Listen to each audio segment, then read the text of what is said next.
Apa khabar semua? Dalam video ni kita nak menjawab persoalan ramai pendengar tentang engine overhaul. Ramai orang cakap yang overhaul ni macam nightmare lah buat owner kenderaan, sebab nak buat overhaul ni bukan setakat mahal, tapi nak kena tunggu berminggu-minggu. Kalau lambat boleh makan bulan baru siap.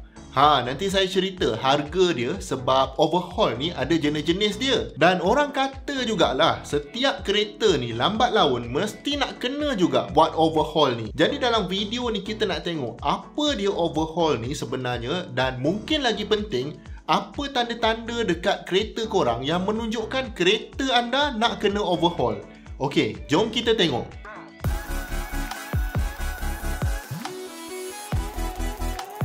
Yang pertama sekali, kereta kita ni anda kena faham yang enjin dia tu adalah satu komponen mekanikal yang ada banyak benda bergerak dekat dalam tu. Jadi benda bergerak ni nak tak nak lama-lama dia akan haus lah. Benda ni kita panggil sebagai wear and tear. Contoh benda paling cepat haus dekat kereta kita tu adalah tayar kita.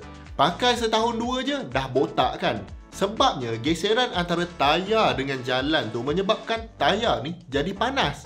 Dan bila panas akan berlaku kehausan ni, ataupun kita panggil sebagai wear and tear. Biasanya barang yang banyak wear and tear ni barang-barang getah lah dekat kereta kita. Contohnya macam tadi, tayar, engine mounting dan segala macam bushing lah dekat bawah kereta kita tu. Jadi enjin kita pun walaupun dibuat dari besi yang kuat, lama-lama dia mesti akan ada juga efek wear and tear ni. Kalau kereta kita 100,000, 150,000 km mungkin okey lagi kalau kita servis, jaga ikut jadual yang betul. Tapi kalau dah sampai 200,000, 300,000, mesti akan berlaku juga wear and tear dekat dalam enjin. Dan kalau enjin ni komponen dalam tu rosak, memang susah nak baiki. Jadi proses untuk buka enjin dan baiki komponen dekat dalam tu, itu yang kita panggil sebagai overhaul. Disebabkan enjin ni memang susah nak buka, bila kita buka sekali tu, baik kita buka terus sampai habis dan ganti terus semua benda yang perlu, supaya lepas tu tak payah buka lagi dah enjin tu. Biasanya enjin ni memang jarang lah orang buka. Jadi kalau lepas 10 tahun guna, lepas tu kita nak buka dia,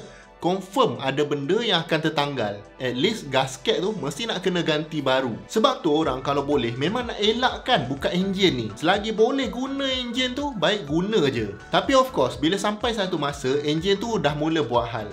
Contohnya tak pasal-pasal keluar asap putih berkepul-kepul dekat exhaust. Ini mungkin sebab enjin tu ada crack sikit dan coolant boleh masuk ke tempat minyak terbakar. Jadi coolant tu pun terbakar sekali, itu yang keluar asap putih tu. Jadi bila benda macam ni berlaku, memang tak ada cara mudah lah untuk baiki. Memang nak kena buat overhaul. Tapi itu pun tak tentu lagi boleh repair ke tidak. Kemudian mungkin juga enjin kita tu tiba-tiba je fuel consumption dia jadi teruk. Jalan 100 km je nak kena isi full tank lagi.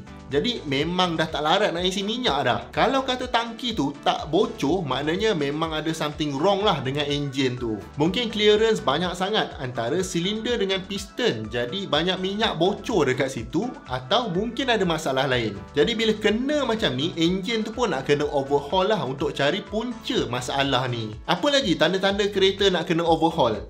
Contoh yang lain, katakanlah enjin kita keluar bunyi pelik. Bunyi macam besi berlaga ke, atau bunyi-bunyi yang kita tak pernah dengar sebelum ni. Ini juga mungkin satu tanda yang ada benda loose lah dekat dalam enjin tu. Jadi nak kena juga buat overhaul. Tapi tanda-tanda ni macam asap putih, banyak makan minyak, bunyi-bunyi pelik, dia sekadar tanda je lah. Bukan bermakna jadi je terus nak kena buat overhaul. Sebab overhaul ni komitmen dia memang tinggi. Upah tu yang mahal, sebab kerja ni memang susah nak buat. Jadi kalau berlaku tanda-tanda yang tadi tu, make sure anda pergi dulu ke workshop dan minta dia check betul-betul. Entah-entah benda-benda tu tak ada kena-mengena pun dengan enjin. Jadi selamatlah kita. Dan overhaul ni pula, bukan kata semua overhaul ni sama je. Ada yang kita panggil sebagai top overhaul. Top overhaul ni maknanya mekanik akan buka enjin kita bahagian atas je. Jadi belah atas enjin kita ni adalah komponen macam rocker arm, valve, camshaft dan beberapa lagi komponen lain. Jadi kalau ada benda-benda ni rosak, kita dah boleh ganti tanpa buat full overhaul. Full overhaul pula maknanya atas bawah enjin tu semua dia buka lah. Jadi kalau piston ada problem, crankshaft patah ke, nak tukar piston ring ke, memang nak kena buat full overhaul. Dan full overhaul ni harga dia memang mahal lah. Sebab tu biasanya kalau kereta kita dah lama sangat, ada kemungkinan yang kita beli je kereta second hand lain lagi murah dari kos nak buat overhaul ni. Ataupun pilihan lain yang ada adalah ganti terus sebiji enjin tu dengan enjin potong kereta lain. Mungkin lagi jimat kos. Lagipun orang zaman sekarang ni pakai kereta jarang yang pakai lama-lama. Kereta tu pun tak tahan lama. Biasanya kedai akan bagi waranti 5 tahun untuk kereta baru. Betul tak? Jadi dalam tahun keempat tu orang akan jual kereta tu dekat kedai second dan beli kereta baru. Sebabnya kalau waranti tu dah habis, second hand value kereta tu akan turun banyak. Jadi sebab tu orang akan tukar kereta 4 tahun sekali. Maknanya mungkin kereta tu belum habis bayar lagi pun dah tukar kereta baru. Plus teknologi kereta pun berubah sangat cepat. Jadi dalam 4 tahun tu dia tak tahan tengok teknologi yang ada dekat kereta baru, jadi dia pun tukarlah kereta dia. Itu bagi orang yang just nak guna je kereta tu tanpa perlu fikir nak baiki kereta. Apa-apa hal dalam 4 tahun tu waranti masih cover. Jadi kalau anda dalam kategori yang macam ni, tak perlu risau langsung lah pasal engine overhaul. Kalau engine tu rosak, manufacturer akan ganti dengan engine baru. Cuma bagi orang yang simpan kereta dia lama-lama, dia nak pakai sampai habis bayar loan, lepas tu nak enjoy hidup tanpa kena bayar hutang kereta.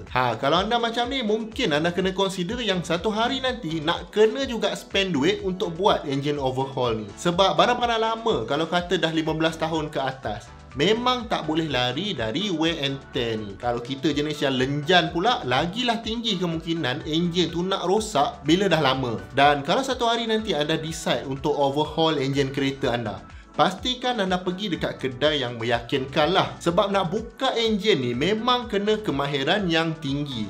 Lepas tu nak kena cuci enjin tu, nak kena betulkan apa yang tak kena, dan lepas tu nak kena pasang balik elok-elok. Dan kalau betul cara dia buat kerja, enjin tu akan rasa macam enjin baru bila lepas overhaul. Dan sepatutnya enjin tu boleh tahan lagi lama lah, dalam 10 tahun macam tu. Sebab tu kena cari orang yang betul-betul pandai buat. Kos pula sebenarnya bergantung kepada enjin tu sendiri dan komponen apa yang rosak. Kalau full overhaul lepas tu tak ada barang rosak, kos dia boleh pergi 3,000 dan ke atas. Lepas tu kalau ada rod bengkok ke, valve nak kena ganti ke, itu kos tambahan yang lain lah. Dan mungkin kos yang paling mahal adalah masa. Kalau 2 minggu nak kena overhaul, dah 2 minggu lah kita tak ada kereta tu. Kalau kereta tu kita buat berniaga, maknanya 2 minggu lah tak ada income.